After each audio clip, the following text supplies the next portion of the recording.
इस अजीम उस्सान जलसे के अजीम सदर फजीलतुल शेख हजरत मौलाना रहमतुल्लाह सलफी हफिज़हुल्लाह और स्टेज पर जलवा फरोज उलमाई किराम व हुफ़्फ़ाज़ इज़ाम, पंडेल के नीचे हाजी झब्बू टोला क्या कराबो अकनाफ और वो जवार से तशरीफ लाए हुए मुहतरम सामीनी किराम, पर्दा नशीन मेरी माएँ और बहनें,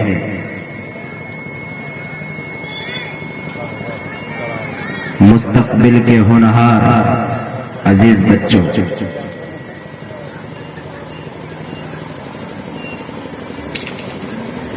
मैंने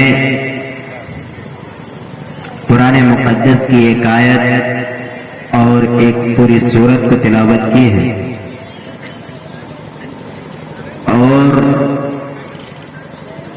एक हदीस पढ़ा। अल्लाह ताला से दुआ गो हूं कि अल्लाह ताला मुझे हक बात कहने और हम सभी को उस पर अमल करने की तौफीक अता फरमा। दोस्तों, एक इंसान की जिंदगी में रुपया, पैसा, खाना, बीमार हो जाए तो उसके लिए इलाज का होना, इन तमाम चीजों का सख्त जरूरत होती है। एक इंसान की जिंदगी में गिजा, मकान, माल का होना, पैसा का होना बहुत ही ज्यादा अहम है। अगर ना हो तो इंसान जिंदगी बसर ही नहीं कर सकता। खाना बगैर खाए इंसान जिंदगी नहीं गुजार सकता। रुपया अगर ना हो तो आप दुनिया में नहीं चल सकते। जहां पर भी जाएगा वहीं ठोकर खाएंगे। रुपया ही इंसान को इज्जत देता है। और आपके पास अगर मकान ना हो, रहने की जगह ना हो, तो किसी दूसरे के घर में एक दो दिन के अलावा तीसरे दिन आपको ढकेल के निकाल देगा। ये तीनों चीजों का होना बहुत ही जरूरी है। लेकिन एक इंसान की जिंदगी में इन आशियाओं से भी कहीं ज्यादा, इन चीजों से भी बढ़कर अगर कोई चीज है तो एक इंसान के अंदर ईमान का होना है। अगर एक इंसान के अंदर ईमान है, एक इंसान अल्लाह पर ईमान लाता है और उसी पर तवक्कल करता है, उसी पर भरोसा करता है, तो उस इंसान के पास खाना भी पहुंच जाता है, खाना का भी बंदोबस्त हो जाती है उनके पास, और रहने का मकाम भी मिल जाता है, रहने के लिए जगह, और जिंदगी बसर करने के लिए इज्जत, शोहरत, तमाम चीजें मिल जाती है। कब? जब आप ईमान वाले हैं। इसकी दलील अल्लाह ताला का फरमान है, वला तहिनु वला तहज़नु व अंतुम लअनौना इन कुंतुम मुमिनीन। दुनिया में ईमान लाने वालों, जो अल्लाह पर, उसके रसूलों पर, उनके फरिश्तों पर, उनके भेजी गई तमाम किताबों पर ईमान लाए हो, क़यामत के दिन पर ईमान लाए हो, अपने तकदीर पर ईमान लाए हो, जो भी मुसीबतों का सामना करना पड़ता है, जिन मुसीबतों से मुकाबला करना पड़ता है, ये तमाम की तमाम मुसीबतें अल्लाह की तरफ से है, ये तमाम खुशियां अल्लाह की तरफ से है, ये तमाम चीजें अल्लाह की तरफ से, इन तमाम चीजों पर जो ईमान लाए हो, सुनो, वला तहिनु, तुम्हें गमज़दा होने की जरूरत नहीं है, तुम्हें डरने की जरूरत नहीं है, तुम्हें अपने अंदर खौफ नाम की चीज को पैदा करने की जरूरत नहीं है। वला तहज़नु,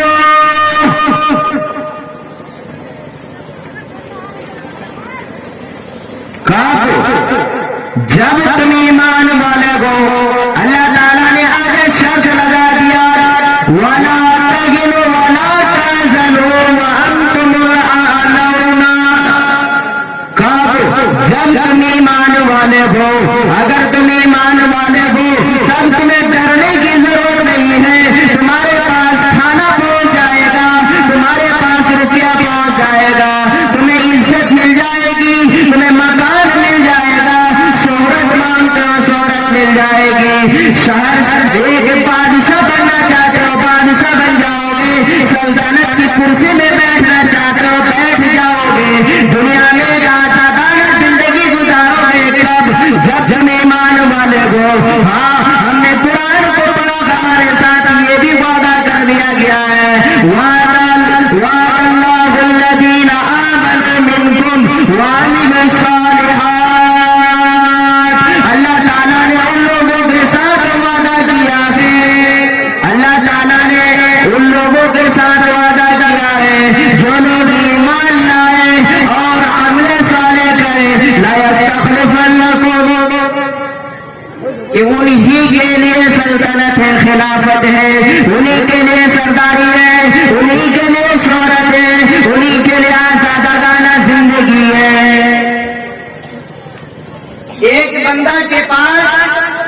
दूसरे बंदे को कुछ मिलता है, 10,000 रुपया ले लिया उधार, मोबाइल से कॉल किया, भाई साहब 10 दिन पहले 10,000 रुपया लिए थे और बोले थे 5 दिन के बाद दे दूंगा, आज 10 दिन हो रहा है, रुपया दीजिएगा कि नहीं। जिन्होंने लिया वो फोन पर कहता है भाई साहब 10 दिन की बात जब हो ही गई है, 5 दिन की बात थी, 10 दिन हो गया है, तो मैं आपसे वादा करता हूं कल इंशाअल्लाह आपका रुपया दे दूंगा, 11वें दिन रुपया दे दूंगा। वो इंसान कॉल को कटिंग कर देता है, फोन पे बात करना छोड़ दिया 11वें दिन तक। अब एक दिन तक उसको कॉल नहीं करेगा, पूछेगा भी नहीं रुपया दोगे कि नहीं दोगे, या आप उनसे पूछेगा नहीं। 11वें दिन अगर रुपया दे दिया तो ठीक, नहीं दिया तो फिर वापस कॉल करेगा। एक इंसानी जिंदगी, एक इंसान पर इतना भरोसा करता है कि 10वें दिन कॉल करके दूसरे इंसान को रुपया तकाजा करता है, रुपया लिया था तो दे दो, तो जब वो वादा करता है तो कहता है 11वें दिन दे दूंगा, एक दिन को की बातों को तस्लीम कर लेता है। तो इंसानों का जो बनाने वाला है, खालिक की कायनात मालिक के आजू समा जो है, अगर वो इंसानों से वादा करे तो उनका वादा कितना पक्का सच्चा हो सकता है? बोलिए कितना पक्का सच्चा हो सकता है? वो पूरा कर सकता है कि नहीं? अल्लाह ताला का वादा पूरा कर सकता है कि नहीं? पूरा कर सकता है, मुंह खोलिए, पूरा कर सकता है ना। तो हम लोग तो ईमान लाए हैं। ये पेंडल जो सजा है एक मुस्लिम समाज के अंदर ही है, ईमान लाने वाले लोगों के अंदर ही है। हम लोग ईमान लाए हैं इसलिए तो कुरान और हदीस की बातों को सुनने के लिए इतना बड़ा पंडल सजाए, ईमान लाए इसीलिए ना।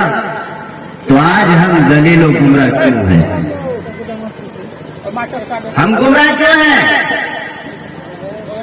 हमें डर डर की ठोकरें क्यों खानी पड़ती है? क्यों? इसका जवाब है आपके पास।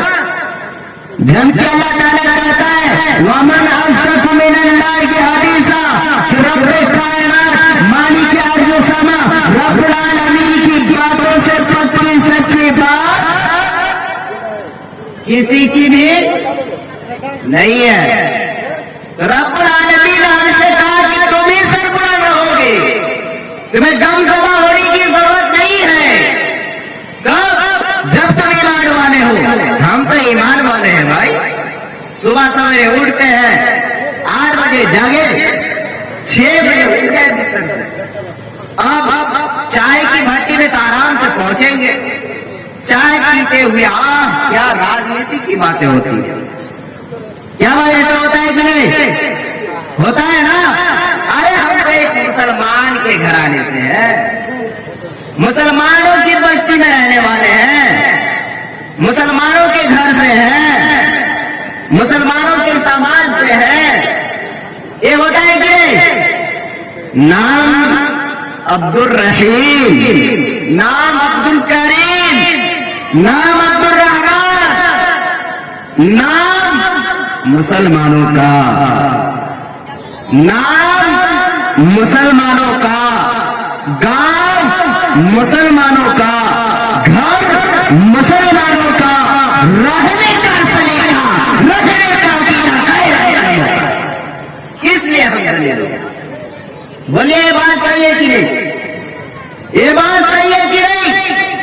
हम ईमान वाले हैं, साबित करके दिखाएगा हम गैर मुस्लिम है।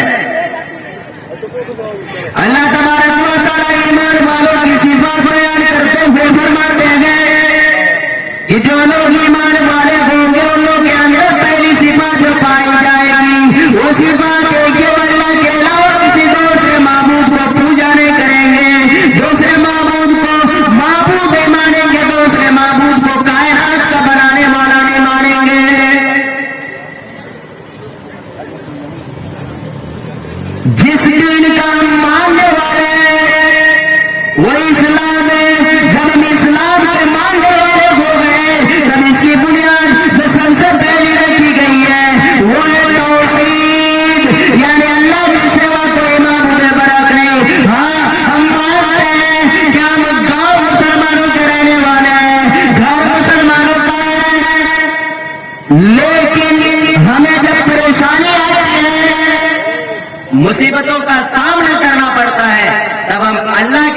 पहले नहीं जाते हैं, पहले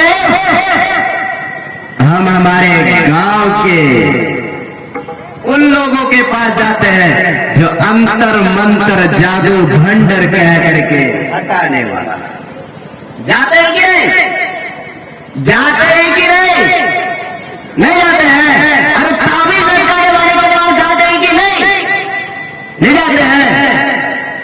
ये भी शिर्क है, ये भी शिर्क है।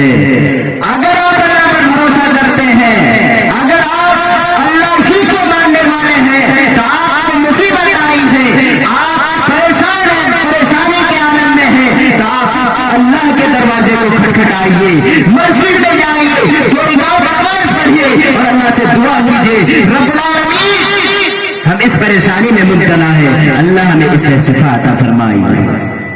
अभी हमारे हमसे पहले जो मुकर्रिर आए हुए थे शेख कारी हानिफ साहब, वो एक वाकया सुना रहे थे बंगाली जुबान में, मैं भी समझता हूँ कि नबी अकरम सल्लल्लाहु अलैहि वसल्लम ने एक दुआ की है, उस दुआ को कितने दिन बाद कबूल किया गया याद है? 12 साल के बाद कबूल किया। हम लोग सुबह सवेरे उठते हैं, फजर की नमाज के लिए वजू करते हैं, नमाज में गए, आंखें पूरी खुलनी चाहिए, वो तो खुलती नहीं, हाथ ही खुली रहती है, उसी में गए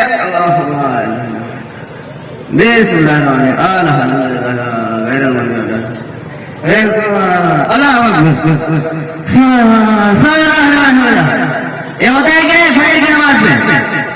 ये हमारा आदम है कि नहीं? हम लोग करते हैं ना ऐसा?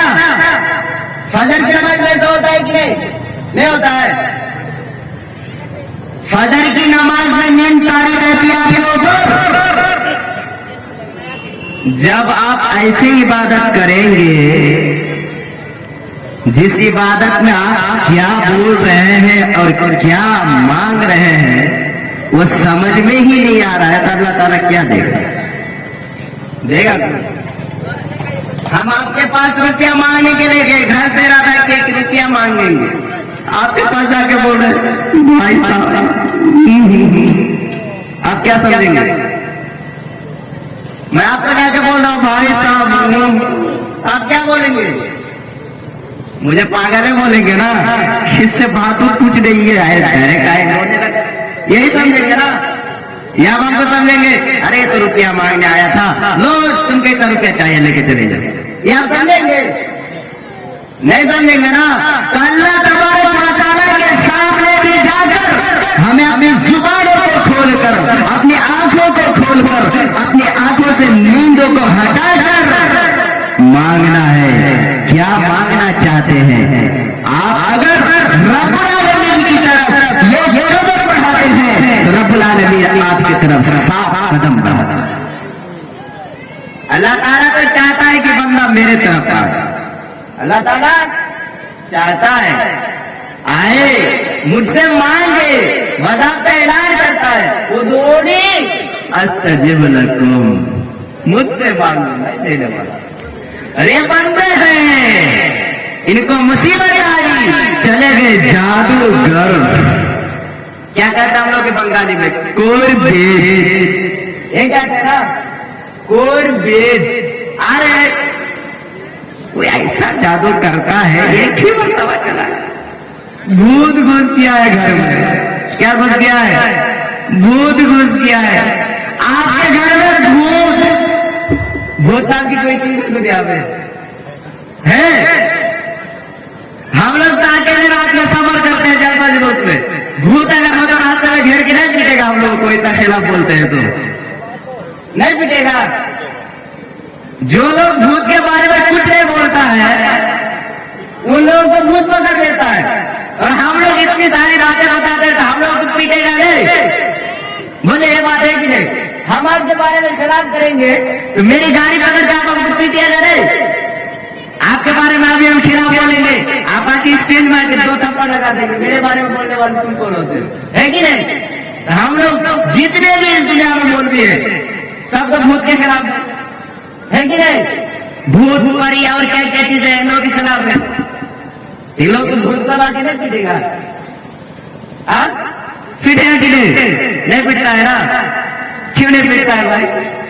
हम उसके खिलाफ कर रहे हैं तो पिटना चाहिए ना। अभी हमारे गवर्नमेंट को ले लो, हमारी हिंदुस्तानी जो गवर्नमेंट है इसी को ले लीजिए। अगर आप इसके खिलाफ रहेंगे तो आपके ऊपर छानबीन होगा कि नहीं? मीडिया वाले आपके पास आएंगे कि नहीं? पूछेंगे भाई आपने ऐसा क्यों कहा, है कि नहीं? ऐसा हर जगह का मामूल है, हर इंसान के साथ, हर चीज के साथ ऐसा है। आज तक भूत क्यों हमारे घर नहीं गया भाई कि तुम मेरे साथ ऐसा क्यों करते हो, या मुझे ऐसा क्यों नहीं पीटा? नहीं क्या है ना मेरे भाई, इन पूर्वजों के पास जाना और इन मुल्लाओं के पास जाना जो कहता है कि हमारे पास ऐसी दुआ है, ऐसी सूरत है जो हम क्या पढ़ देंगे तो आप ठीक हो जाएंगे। हाँ भाई, कुछ सूरतें हैं कुरान में, हदीस में बयान की गई, कुछ सूरतें हैं जिससे जो है इलाज किया जा सकता है। लेकिन कुछ मुल्ला तो इसको बिजनेस ही बना दिए, कुछ मुल्ला इसको बिजनेस ही बना दिए।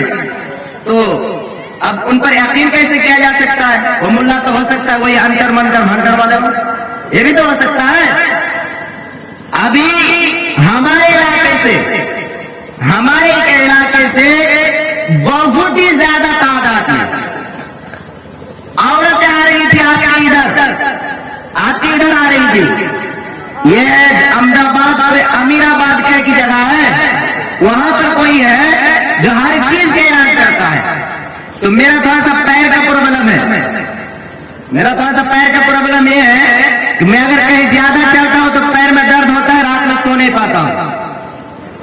तो एक औरत आई, रिश्ते में आंटी लगती, आके कहने लगी वो वहां पर एक कुर्बेज है, अगर तुम जाओगे ठीक हो जाओगे, जो भी जाता है ठीक हो जाए। हमारे सच में हाँ, अगर तुम नहीं जाना चाहते हो तो लिख के ही दे दो। कि ये भाई आप ही बोले कि जाओगे तो ठीक हो जाओगे, आप बोल रहे हो कि आप लिख के दोगे तो ठीक हो जाओगे, तो हम लिख के क्यों दे? उसको जाके बोलो नाम दे के हो जाएगा, होगा कि नहीं? भाजपुर में जैसे भी होते हैं, नाम अगर बोल दिया तो हो गया उसका काम, होता है कि नहीं?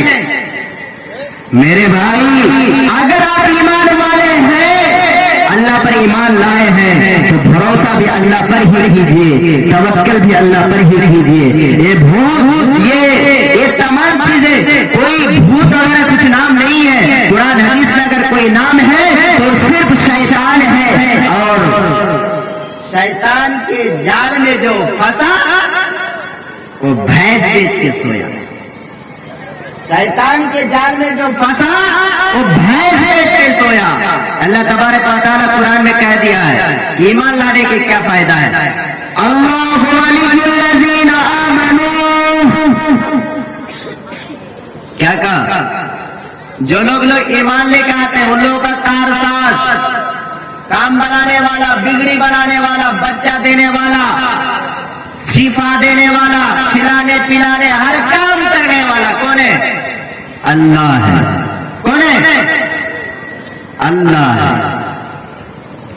युखरिजुहुम मिनज़-ज़ुलुमाति इलन-नूर, जब तुम अल्लाह पर ईमान ले जाओगे, अल्लाह को कारसाज मान लोगे, तमाम कामों का बनाने वाला रब्बुल आलमीन है, तमाम कामों का बनाने वाला अल्लाह ताला है, तमाम लोगों को बच्चा देने वाला, खिलाने पिलाने वाला अल्लाह तबारक व तआला है। अल्लाह तबारक व तआला तुम्हारे साथ क्या करेगा? युखरिजुहुम मिनज़-ज़ुलुमात,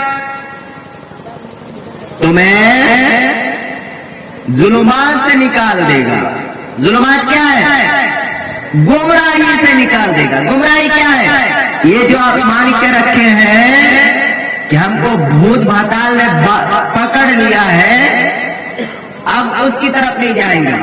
किसकी तरफ दौड़ेंगे? अब अल्लाह की तरफ दौड़ेंगे, अब अल्लाह से शिफा हासिल करेंगे, अब अल्लाह से शिफा हासिल करेंगे। ये ईमान लाने का फायदा है। इलन-नूर, रोशनी की तरफ। यहां से देखिए पीछे सीधे अंधेरा नजर आ रहा है, पीछे देखिए अंधेरा नजर आ रहा है। अब वहां से अगर रोशनी नजर आने लगे तो आप अंधेरे में रहना ही पसंद करेंगे कि रोशनी में आएंगे? किसमें रहना पसंद करेंगे? रोशनी में। हाँ, इंसान रोशनी में पसंद करता है, इंसान रोशनी में रहना पसंद करता है। इसीलिए हम सब रोशनी में बैठे हुए हैं, नहीं तो वही अंधेरे में बैठे रहते। और जो लोग अंधेरे में बैठने वाले हैं वो